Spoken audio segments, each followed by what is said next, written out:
Subscribe করো cartoon diary, click করো bell icon. বন্ধুরা, আজকে আমি তোমাদের এক পরীর জাদু বিনার গল্প শোনাবো। এই গল্পে রয়েছে এক রাজকন্যা, তার নাম কমলিনী, আর এক পরী ও তার জাদু বিনা। অনেক অনেক আগের কথা।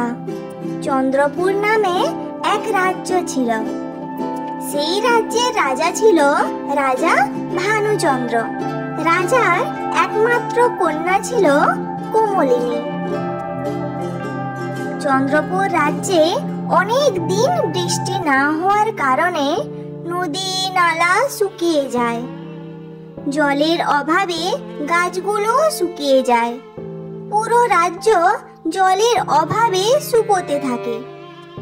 মহারাজ ভানুচন্দ্র খুবই চিন্তায় পড়ে যায়। হা ভগবান, আমার প্রজারা জল খেতেও পাচ্ছে না। নদী নালা সব শুকিয়ে গেছে। জলের অভাবে ফসলও নষ্ট হয়ে গেছে। আমি রাজা হয়েও কিছু করতে পারছি না। হা ভগবান, এ আমি কেমন রাজা? কি করে আমি আমার রাজ্য বাঁচাবো? হে ভগবান, তুমি পথ দেখাও ভগবান। মহারাজ, অভয় দেন তো একটা কথা বলি। হ্যাঁ রাজপুরোহিত, নির্ভয়ে বলো, কি বলতে চাও? মহারাজ, পূর্বপুরুষ বলেছিলেন আপনার বাগানে এক পরী বাস করে। তার কাছে এক বীণা আছে। সেই বীণা হলো জাদু বীণা। সেই বীণার সাহায্যে আমরা আমাদের রাজ্য আবার আগের মতো করতে পারবো। কিন্তু রাজপুরোহিত, আজ পর্যন্ত কেউই ওই পরীর দেখা পায়নি। কি করে ওই পরীর দেখা পাবো আমরা? শুনেছি পরী সবাইকে দেখা দেয় না, কেবলমাত্র যার নরম হৃদয় কিন্তু সাহসী, স্বার্থহীন, অন্যের কষ্টে কষ্ট পায়, সত্য মিথ্যা বোঝার ক্ষমতা রয়েছে, যার হৃদয় সদয় হৃদয়, এমন ব্যক্তি আরাধনা করলে পরীর দেখা পাবে। আমার বিচারে রাজকন্যা এমনই একজন মানুষ। উনি ওনার নরম হৃদয় দিয়ে পরীর আরাধনা করলে পরী অবশ্যই দেখা দেবেন। যদি সত্যি আমার ডাকে পরী দেখা দেয়, তাহলে এর চেয়ে বেশি খুশির আমার কাছে আর কিছুই নেই। রাজকন্যা কমলিনী রাজবাগানে পরীর আরাধনা করতে গেলেন। হে পরীমা, হে দেবীমা, তোমার প্রণাম জানাই। আমি এক প্রার্থনা নিয়ে তোমার কাছে এসেছি, সাহায্য চাইতে।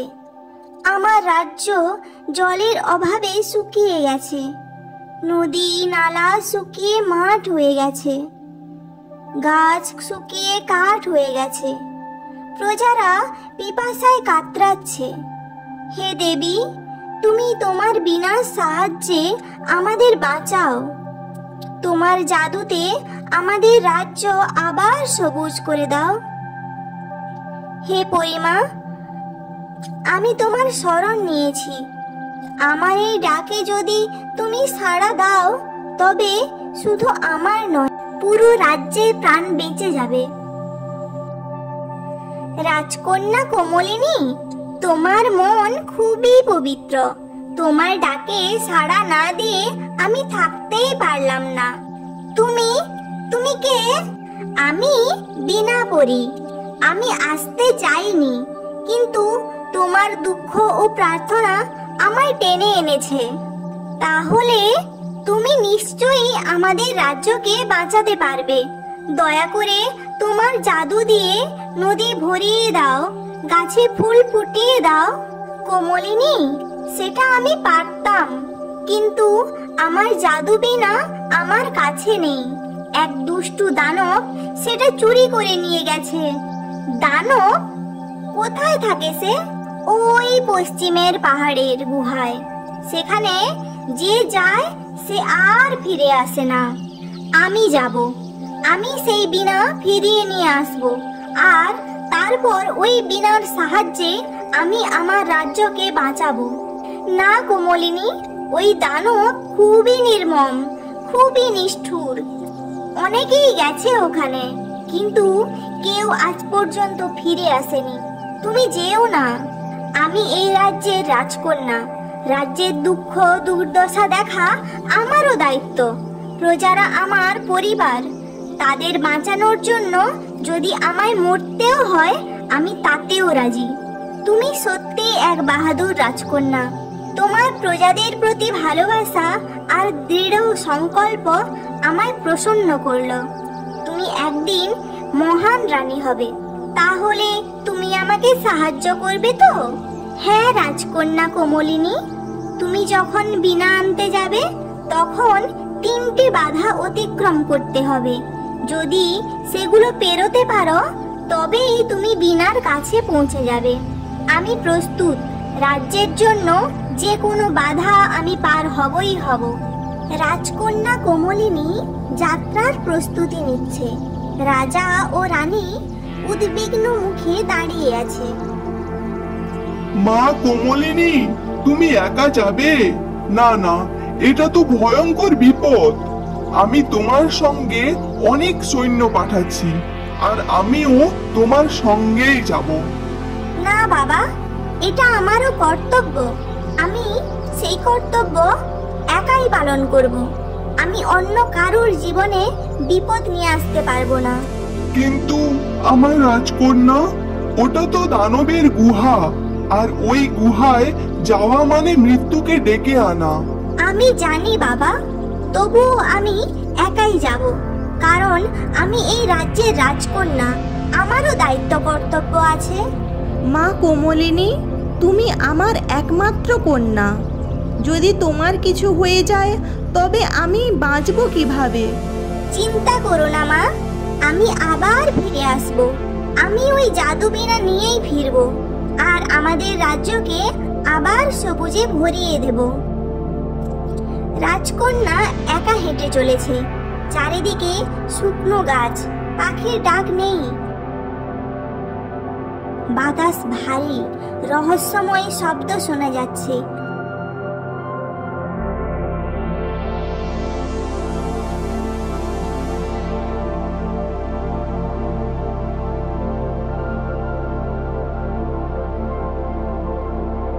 হঠাৎ করুণ গর্জন ভেসে আসে।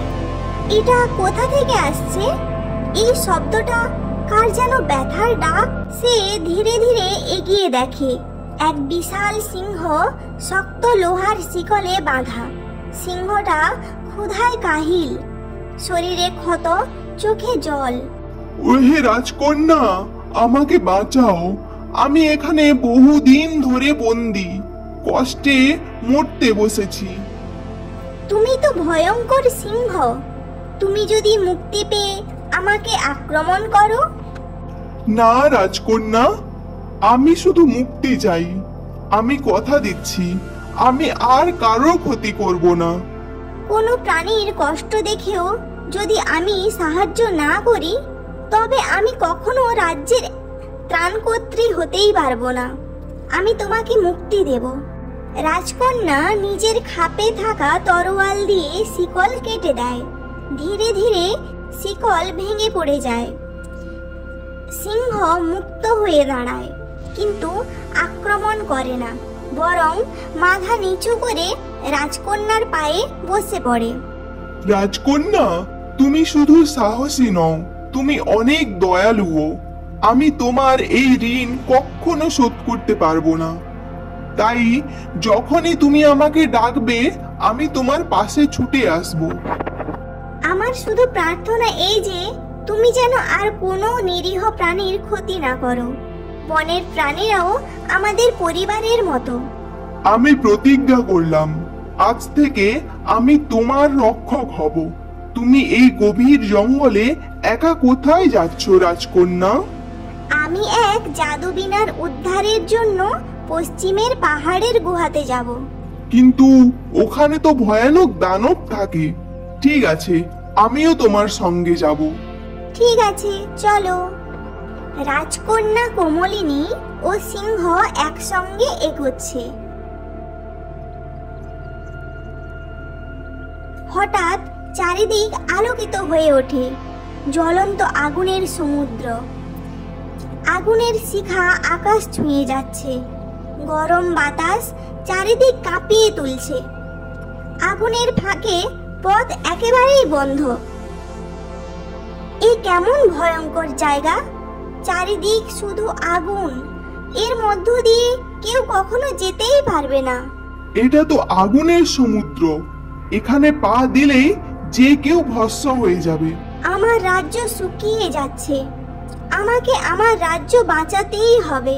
হে আগুন দেবতা, আমি আমার রাজ্যের প্রজাদের জন্য এখানে এসেছি। যদি আমার প্রজাদের জন্য আমাকে আগুনে প্রবেশ করতেও হয়, তাও আমি পিছু পা হব না। রাজকন্যা সাহস করে আগুনের ভেতর দিয়ে হাঁটতে শুরু করলো। তুমি আমার পিঠে বসো, আমি লাফিয়ে আগুন পেরিয়ে চলে যাব। রাজকন্যা সিংহের পিঠে চড়ে বসল। সিংহ এক লাফে আগুনটা পেরিয়ে গেল।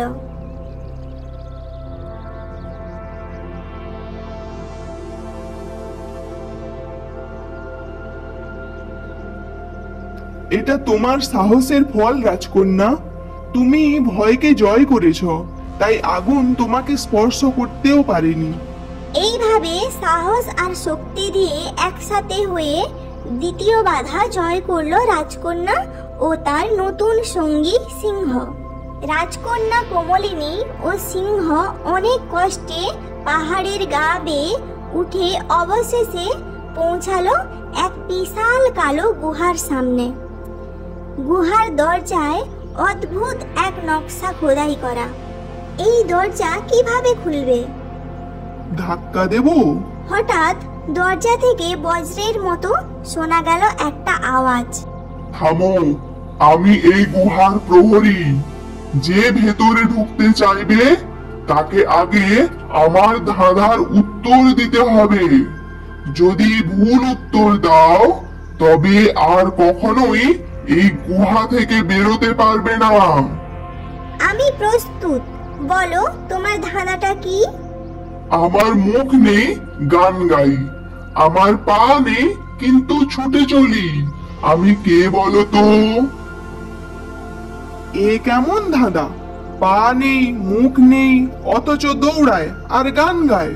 পা ছাড়া দৌড়ায়, মুখ ছাড়াই গান গায়। এ নিশ্চয়ই নদী। নদী তো পা ছাড়াই ছুটে চলে আর মুখ ছাড়াই কলকল করে গান গায়। তুমি নদী। সঠিক উত্তর। তুমি বুদ্ধির পরীক্ষা জয় করলে। রাজকন্যা ভেতরে প্রবেশ করতে পারো। গুহার দরজা খুলে গেল। রাজকন্যা কমলিনী তিনটে পরীক্ষায় পেরিয়ে পৌঁছে গেল সেই গুহার ভেতরে, যেখানে লুকিয়ে রাখা ছিল পরীর জাদুবীণা।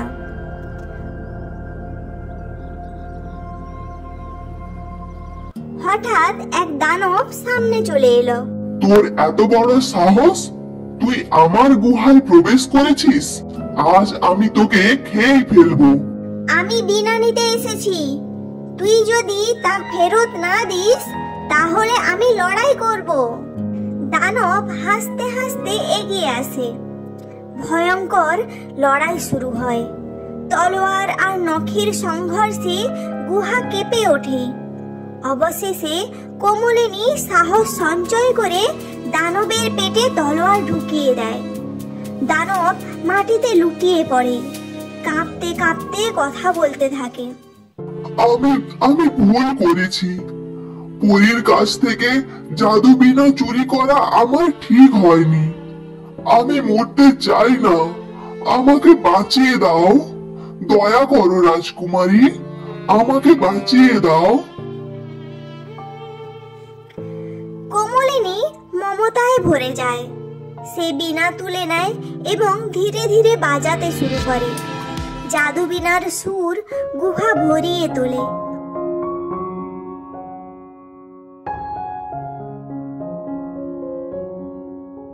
হঠাৎ দানবের দেহ কাঁপতে শুরু করে। তারপর তার শরীর থেকে অন্ধকার কেটে যায়। দানবের জায়গায় দাঁড়িয়ে যায় এক সুন্দর সোনালী ইউনিকর্ন।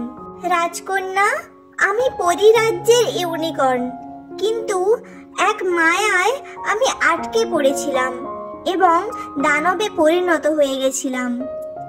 নিজেকে ফিরে পাওয়ার জন্য আমি পরীর কাছ থেকে জাদু বীণা চুরি করেছিলাম, কিন্তু এই বীণা আমি বাজাতে পারিনি, কারণ এই বীণা বাজাতে পারে শুধুমাত্র নির্মল হৃদয়ের মানুষ।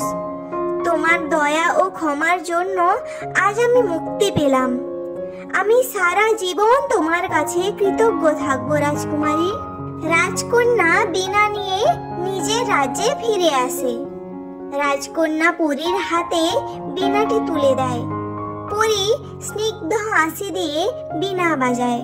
সঙ্গে সঙ্গে আকাশে মেঘ জমে যায় ও বৃষ্টি নেমে আসে। শুকনো মাঠ সবুজে ভরে যায়। নদীতে জল ফিরে আসে। গাছপালা নতুন করে প্রাণ ফিরে পায়। রাজকন্যা কোমলিনী, তোমার সাহস ও বুদ্ধি ও মমতার জন্য আজ পুরো রাজ্য আবার জীবিত হলো। রাজা রানী কাঁদতে কাঁদতে কোমলিনীকে বুকে জড়িয়ে ধরেন। সিংহ ও ইউনিকর্ন গর্ব ভরে তার পাশে দাঁড়িয়ে থাকে। রাজ্যে উৎসব শুরু হয়। এইভাবে কোমলিনী তার নরম হৃদয়, সাহস ও বুদ্ধির জোরে 3টি পরীক্ষা পেরিয়ে রাজ্যকে রক্ষা করেছিল আর মানুষের মনে চিরকালের জন্য জায়গা করে নিয়েছিল। এই রকম গল্প দেখার জন্য চ্যানেলটি সাবস্ক্রাইব করো।